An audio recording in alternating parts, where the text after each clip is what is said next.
Bom, vamos lá. Como é que eu cheguei na Supéria?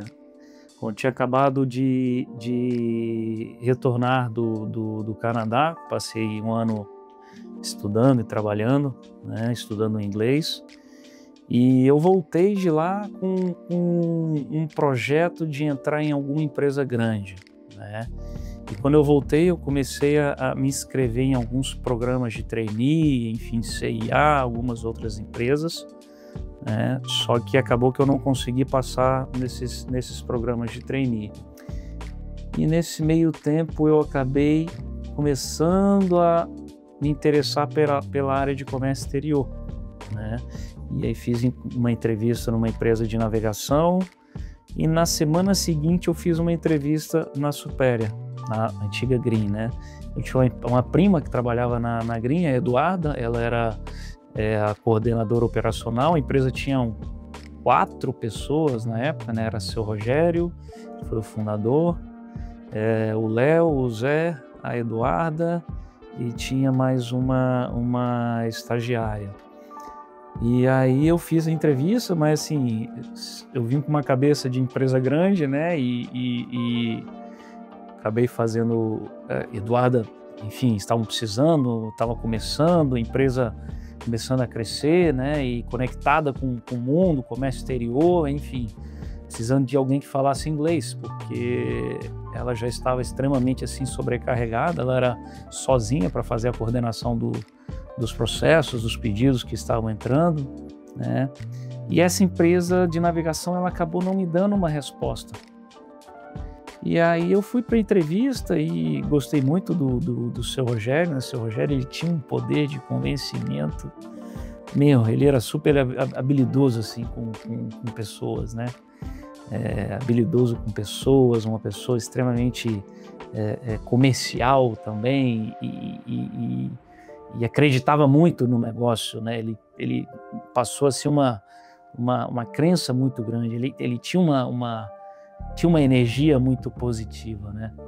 E acabou que a gente chegou num acordo, isso foi em 2006, e eu entrei na Supéria como assistente operacional.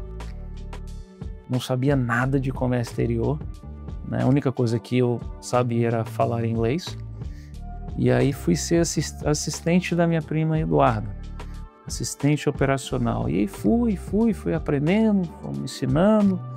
Enfim, o Zé teve uma contribuição muito grande nesse processo também.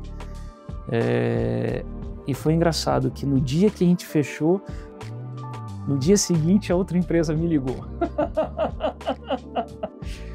E a proposta que eles tinham para mim era para ganhar 5 vezes mais do que a proposta que eu recebi para ganhar na Supéria, né? Aí eu falei, não, eu vou ficar, eu já conversei, já dei a minha palavra, eu não vou voltar atrás da minha decisão. Acabei ficando, comprei a ideia, a empresa estava começando e eu fui gostando, fui conhecendo, fui me inteirando, e com um ano de empresa, o seu Rogério, ele, assim, ficava todo mundo numa sala, né, uma sala de 30 metros quadrados, e o seu Rogério vendo ali que um perfil comercial e tal, um potencial, conversando com os clientes, convencendo eles a pagarem não sei o quê, e convencendo o fornecedor a embarcar as mercadorias. E aí ele chegou, Guilherme, eu preciso que você vá para a China. 1 ano de empresa. Eu tinha 25 para 26 anos, né?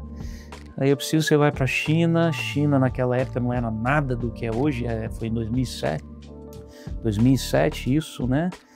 A China ela estava começando o seu processo de industrial na área têxtil, na área de fios, que era onde a gente atuava, na área de fibras, a gente vendia muita fibra de viscose na época. E aí eu falei, maravilha, vamos embora. Aí você vai para a China, você vai ficar 3 meses lá, prospectar novos fornecedores. Na época a gente trabalhava muito com Indonésia, com Taiwan, um pouco com Índia, mas os principais fornecedores do têxtil no mundo eram ainda a Indonésia, era muito concentrado na Indonésia, né? E eu falei, vamos embora. Aí fui para a China e desbravando China e percorrendo aquela China toda. Na época, você imagina, na época não tinha WhatsApp, não tinha esses meios de comunicação que a gente tinha. Eu lembro até hoje que eu tinha um celular na China, o meu celular é aquele Nokia, que tinha um joguinho da minhoca. E China, na época, não tinha estrutura, né? Essa infraestrutura que eles têm hoje de, enfim, trem, aeroportos, era tudo muito mais restrito, né? A própria língua era muito restrita também na época. Mas, enfim, fui, desbravei, e nessa viagem acabei não só fazendo China, fui para a Índia, fui para Tailândia, e aquilo ali me abriu a cabeça, né? Me abriu a cabeça e eu vi o que a China tinha de potencial. Eu lembro até hoje que a empresa Green fez um evento aqui de final de ano com uma imersão, chamou, enfim, um palestrante e tal, e seu Rogério me pediu para escrever uma carta. Eu não tenho essa carta hoje, mas na carta eu lembro até hoje eu escrevendo do que a China se transformaria. E hoje eu fico lembrando, cara, eu tinha que achar essa carta para ver o que eu escrevi, para ver se consolidou ou não. Mas enfim, aí quando eu voltei, aí já fui migrando para a área comercial, né? A área comercial mais voltada para prospecção de fornecedores, né? Nas negociações, enfim. E as coisas foram caminhando, a empresa foi crescendo, a gente foi crescendo junto. Em 2010 ele deu a oportunidade de eu me tornar sócio, né? Foi quando eu entrei na sociedade em 2010. Novamente uma habilidade, assim, ele tinha muita sensibilidade para determinadas situações, ele era extremamente profissional, ele sabia dividir as questões pessoais, familiares, com as questões profissionais, ele não diferenciava os profissionais que não eram da família, dos profissionais que eram da família. Então, assim, e a gente carrega muito da cultura dele, né? Essa cultura do acreditar, dessa energia, de realmente dar a cara a tapa ali, né? E acreditar que aquilo ali, que é possível, né? Que é possível. Então, e aí as coisas foram acontecendo, a empresa foi crescendo, e eu fui meio que me posicionando na área têxtil, e depois a gente acabou desenvolvendo mais intensamente a área de serviços, de outros segmentos, né? E se passaram aí praticamente quase 20 anos de Green, de Superior. O nosso negócio, o nosso business, ele é um desafio diário, né? Principalmente a minha área, que é uma área de commodities, né? Então, a gente vive uma dinâmica muito intensa. Então, a gente tem que ter muita resiliência, muita maturidade, enfim, tá a todo momento avaliando aonde que a gente pode ser melhor, aonde que a gente consegue evoluir, aonde que a gente, que mudanças que a gente tem que estar aplicando para a gente continuar cada vez mais competitivo nesse segmento, continuar crescendo, né? A empresa ela ganhou muita relevância nos últimos 8, 9 anos, ela cresceu demais, né? Ela cresceu muito. Hoje nós temos aí uma relevância no têxtil brasileiro, quando a gente fala de matéria-prima, de fibras e fios, entrando também agora no tecido. Então, assim, a gente carrega uma responsabilidade muito grande. Então, acho que, não vou te dizer que teve um momento, né? Mas isso é diário. Quando eu comecei essa ficha caiu para mim quando eu comecei a entender a grandeza do setor têxtil brasileiro. A empresa ela atuava principalmente no setor têxtil, né? E aquilo ali me encantou. Aquela dinâmica, aquele contato com o mundo, isso daí assim me encantou e foi como se um sonho que eu não sonhei tivesse sendo realizado, entendeu? Então o contexto do negócio, do business, ele se encaixou muito bem comigo, se encaixou muito bem com o meu perfil, né?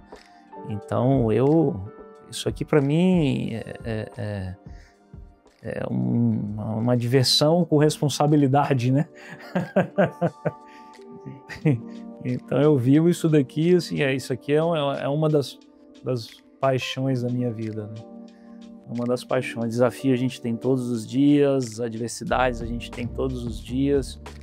Quando você chega num patamar na qual a gente chegou, num patamar de liderança, aí a gente começa a entender aquele ditado que o desafio não é chegar, o desafio é a gente se manter e permanecer na liderança, né? Porque quando você está no topo, todo dia você se torna referência para os seus concorrentes, né? Então, são desafios assim diários que a gente enfrenta e a todo momento pensando em como ser mais eficiente, se tornar mais competitivo, enfim.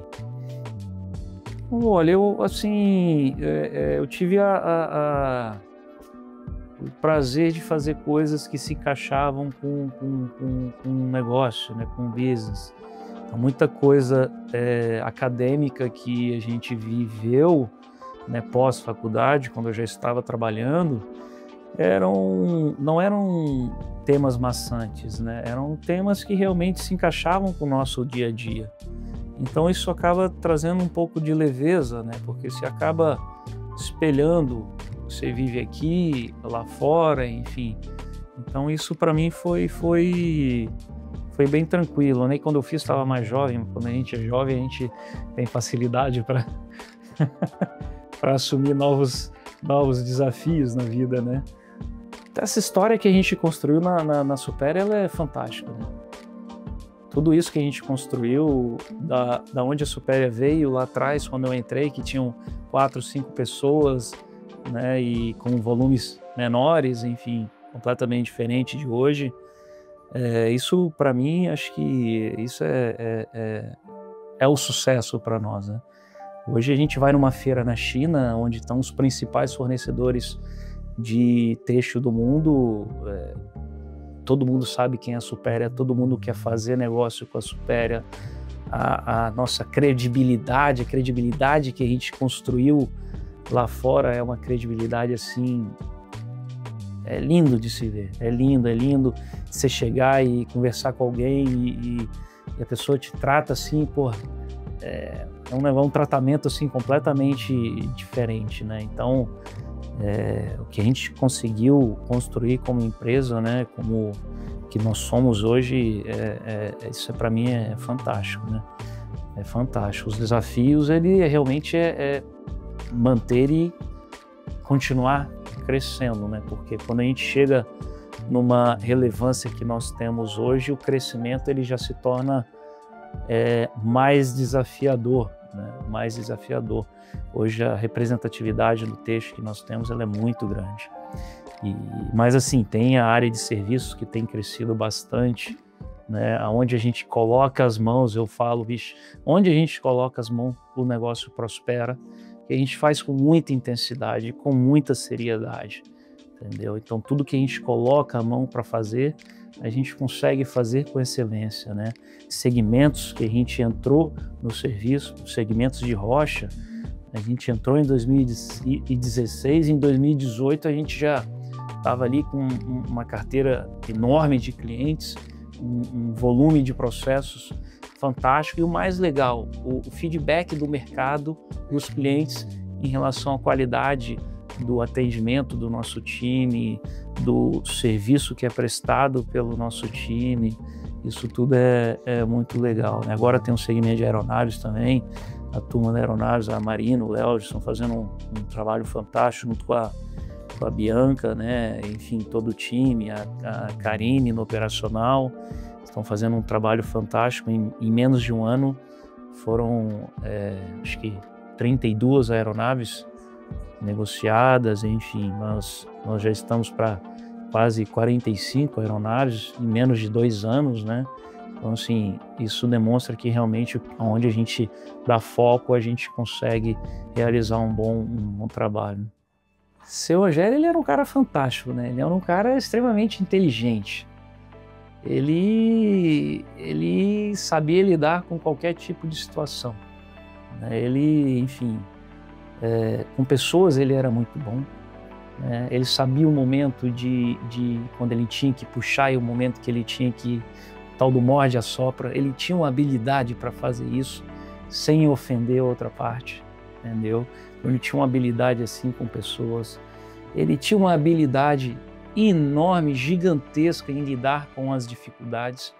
Eu lembro até hoje, na crise financeira dos Estados Unidos, em 2008, quando o dólar explodiu, o nosso negócio é dolarizado, né? E as cargas, inúmeras cargas navegando, chegando, e os clientes desesperados e ligando, dizendo que não iam ter recurso para pagar, porque o dólar saiu de um patamar de X e foi para Y. E ele, com aquela habilidade de resolver, aquela tranquilidade, aquela serenidade em momentos assim de loucura, né? Em momentos de caos. Ele tinha uma habilidade de raciocínio muito grande, entendeu? Ele não fazia nada no desespero, nada no desespero. E a questão da vida, né? O querer viver, ele tinha as suas limitações de saúde, mas aquilo ali para ele, a gente enxergava como uma limitação, ele não enxergava como uma limitação, ele tinha um amor pela vida que era um negócio fantástico. Ele dizia que a diálise para ele era a salvação. Enquanto a gente enxergar, porra, você tem que fazer diálise 3 vezes por semana, ficar 4 horas na máquina, graças a Deus que eu tenho diálise, que isso vai fazer com que eu esteja aqui por mais tempo. Então, assim, era um negócio fantástico, fantástico.